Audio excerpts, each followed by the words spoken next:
When we talk about paintings or Jain paintings, it is important to know a little bit about the Jain religion or what are the basics. Jain religion is basically a Gnostic religion. I think many of us would be shocked to know that. It does not believe in any kind of divine power or supernatural power. It only believes in 24 Tirthankars or Jinnas. In fact, that's where the name Jain comes from. And these are not anybody who has come from above, but they were born like you and me. But it is only through following the path of truth and non-violence, their quest for knowledge and severe austerities that they perform, that they obtain Kaivalyam, and hence the name Kaivalyam. And they are also called Kaivalis and the Tirthankars. How did Jain religion come into being? Basically, it was a response or a reaction around 6th century BC when there were a lot of excesses in the society by the Brahminic cult. So it was against those practices like the animal sacrifices or the centrality of priestly functionaries or the caste system, so which Jainism does not believe in at all. What it believes is, or it celebrates the monastic idealism and the merits of the spiritual virtuosity. So much so, the Jains were so much against the Brahminic cult that the Tirthankar was never supposed to be born in a Brahmin family. So the picture that you see here on the cover is basically transferring of the embryo of Mahavir from a Brahmin lady to a Kshatrani or a warrior lady from a warrior class.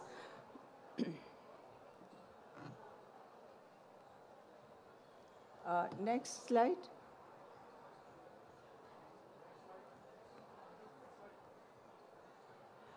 Okay. So around the beginning of the Christian era, the sect divided into two, the Jain religion divided into two sects, basically the Digambars and the Shvetambars.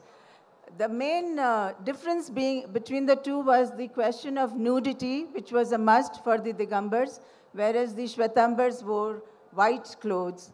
And the other aspect was the role of women in the order. As per the Digambars, the women were not supposed to attain moksha till such time they were reborn as a man, okay? But for Shvetambars, such was not the case. Now the image that you see on the screen, it is a very rare sculpture of a female sitting in meditation, a nude female sitting in meditation.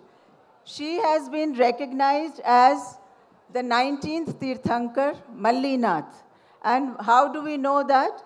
Because there is a cognizance on the pedestal of water pot, which is supposed to be the chin of Mallinath.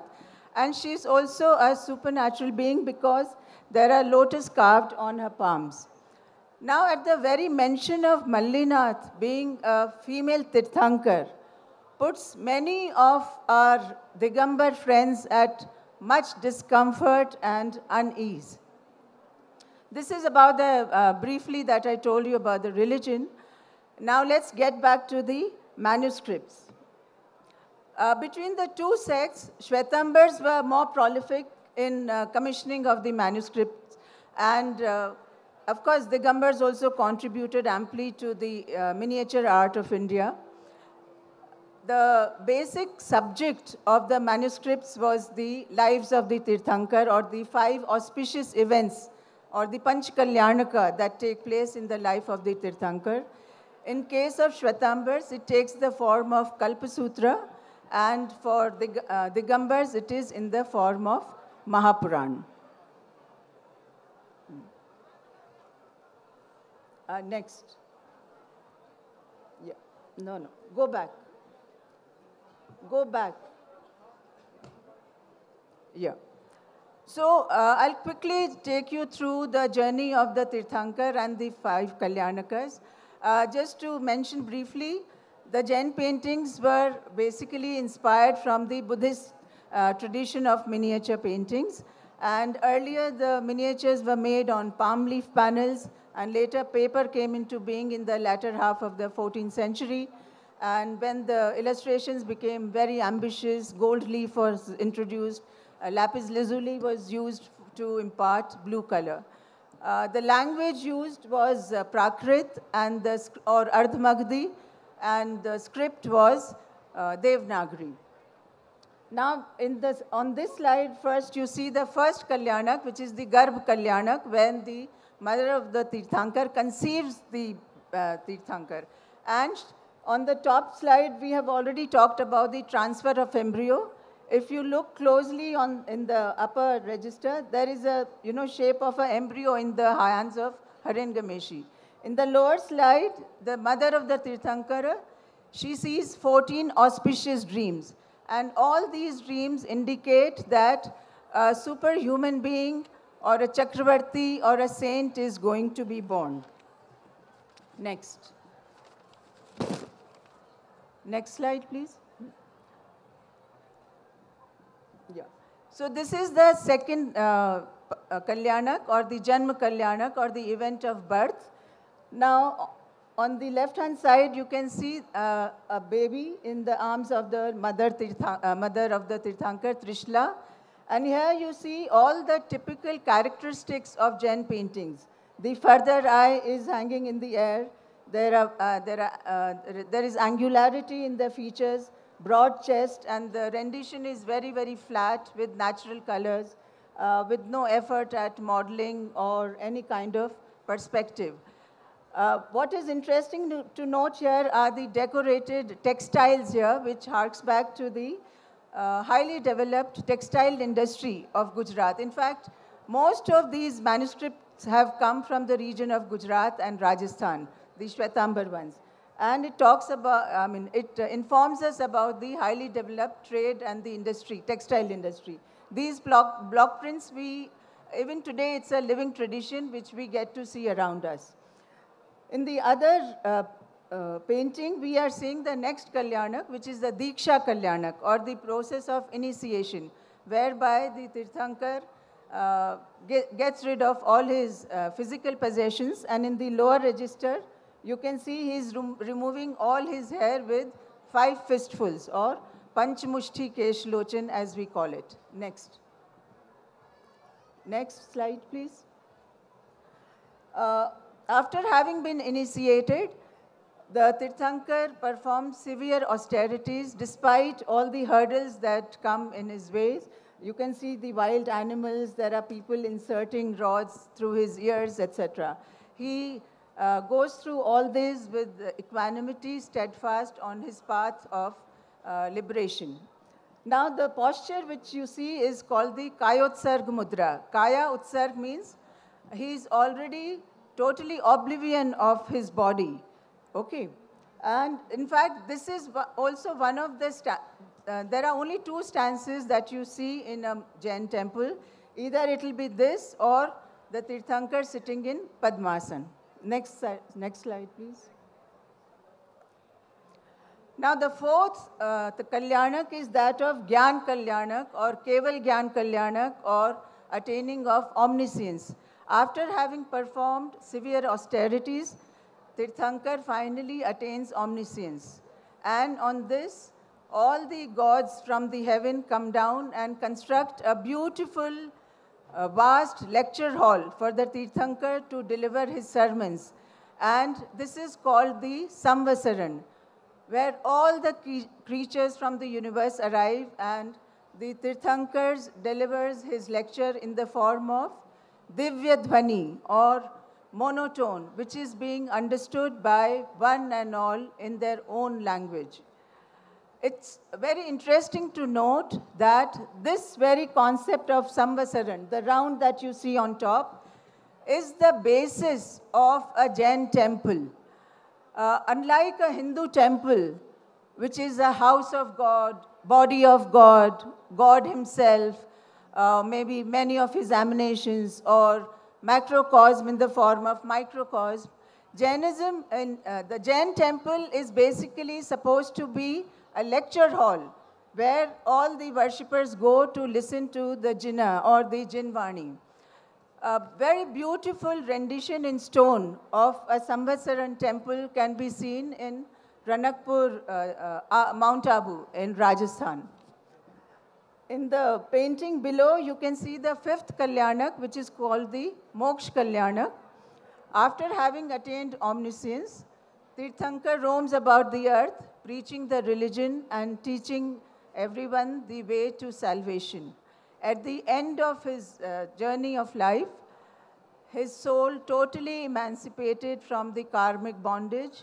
It rests in bliss at the topmost point of Jain cosmology, which is called the Siddhashila. Next.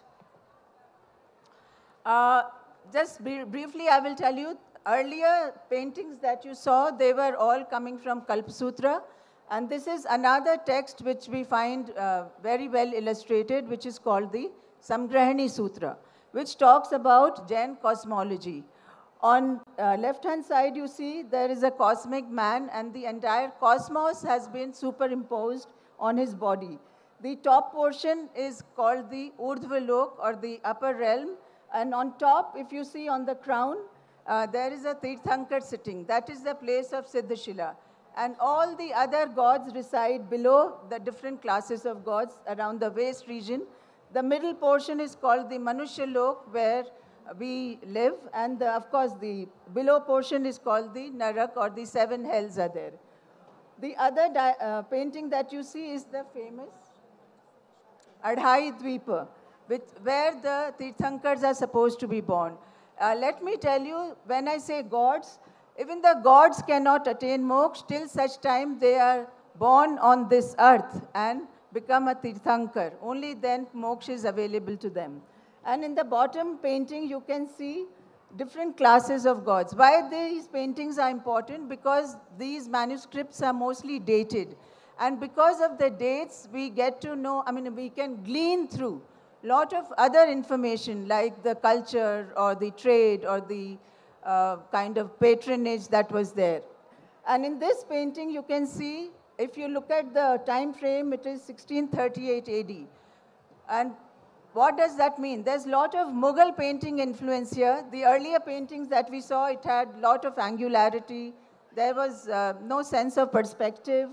Or if you look at the costumes, you clearly see the jamas and the pajamas the kings and the gods and the goddesses are wearing, and look at the turbans that they are wearing. To conclude, I would only say that Jain paintings were mainly made only for religious purpose, for the patrons who were commissioning them, or the scribe, or the people who were reading those manuscripts. These were not meant for any kind of art for art's sake or for any kind of aesthetic pleasure. So we started with saying that Jainism was a reaction to Brahmanism, but at the same time, I also want to emphasize that it has flourished on Indian soil for last 2,000 years, more than 2,000 years. And why is it that? Because I would say that it is the basic darshan or philosophy of Jainism of Anekantvad, or the multi-sidedness of getting to the reality. And this is the reason Jainism is one of the most tolerant religion, and which is the very need of the hour today. Thank you.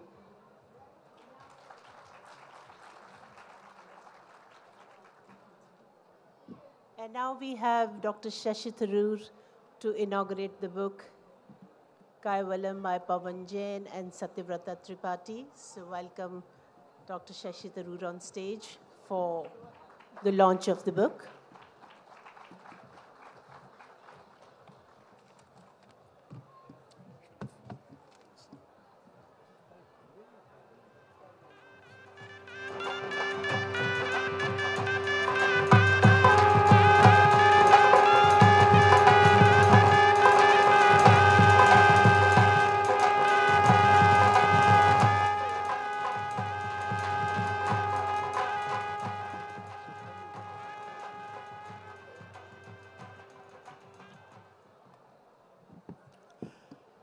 I'm delighted to unveil the cover of this splendidly attractive book, Kaivalyam, by Pawan Jain and Satya Vrata Tripathi, which she has given us a wonderful preview of during her talk, so lavishly illustrated of the nature of the contents of the book. These are all manuscript paintings, so you can imagine what richness abounds in the manuscripts. And what's striking is that the book is also, and I'll leaf through it fairly quickly, a rather in-depth study of some of the finest manuscript pages and Jain traditions that they reflect. We've already heard an introduction from the author, the co-author, and I don't think there's any need for me to repeat or amplify what she said, not least because I have to get to another panel in 5 minutes. But what I would like to say is a couple of things that caught my attention. First, the fact that we actually have such interesting congruence with the Buddhist tradition. We've seen that there is this approach to icons that are concurrent. The Jain religion is about not much more than 100 years older than Buddhism. They both flourished at roughly the same time. Any of us who've been to Ajanta and Ellora and seen the extraordinary carvings by the Jain monks know that this was a religion in which art played an enormously important part. And what's been striking about this, the distinctiveness of Jain art, has been well explained by Pawan Jain. It's also true, however, that art in these traditions is not merely for art's sake, it's not for enjoyment or pleasure. If today we derive pleasure from it, that is a tribute to the quality of the art, but the art was obviously meant to depict the blessed ones, the Tirthankaras, who were the subject of adoration. And the pleasure, the aesthetic joys are purely incidental. There's also undoubtedly the striking fact that a lot of these illustrations focus on the 5 prime events of the lives of these artists who are, for the most part, Jain monks themselves. That is Garbha, conception, that shows the mother of the Tirthankara seeing 14 auspicious dreams. Janma, or birth in this world. Diksha, the initiation into monastic life. Jnana, the attainment of knowledge, the highest scale of knowledge. And finally, of course, the moksha, or the nirvana, that marks the culmination of their life in Jain monasticism. To my mind, this shows the completely religious purpose of this art and the way in which it was anchored in the precepts of the Jain faith. It is very distinctive, as Pawan Jain has explained, both in style and character and treatment and color. It's a remarkably illustrative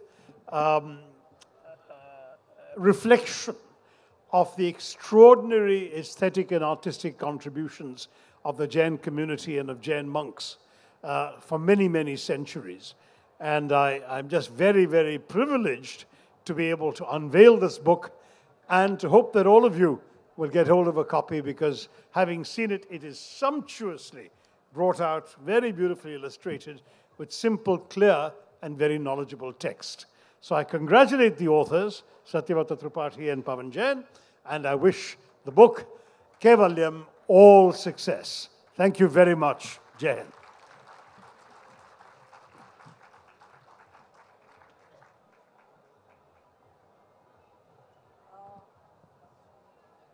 If anybody has any questions, I can take that. Otherwise, we'll close it. Anybody has any question? We just have about 5 minutes. Any question for the book? Take this mic. Take it from there. Bas chota sa answer, because we need to finish it a little bit.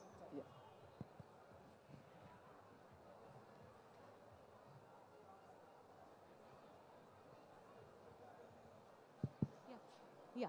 So I've seen the book. It's really beautiful.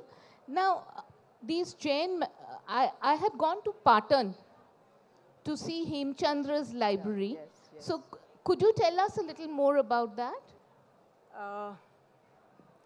In fact, around the Solanki dynasty, that was about 11, 12, 13 centuries, Patan was the capital of Gujarat. And the king Kumarpal was converted into Jain, and he actually commissioned hundreds of copies of Kalp Sutra to be copied. And Patan was supposed to be one of the biggest Jain center. And as she rightly mentioned, the Hemchandracharya Institute has, it houses a collection of beautiful, beautiful manuscripts, which are, some of them are also illustrated. Now, this was the reason the manuscripts were made. They were to be read, they were to be commissioned, and they were to be stored in different temples or the bhandaras, so that people reading them or those people who were commissioning them could earn religious merit. It was supposed to be a Gyan Dan.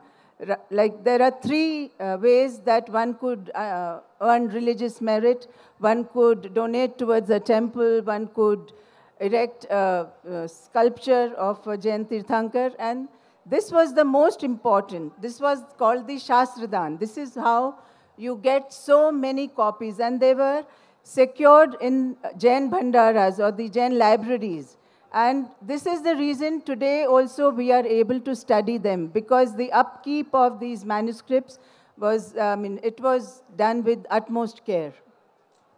Thank you. Thank you very much, Dr. Pawan Jain.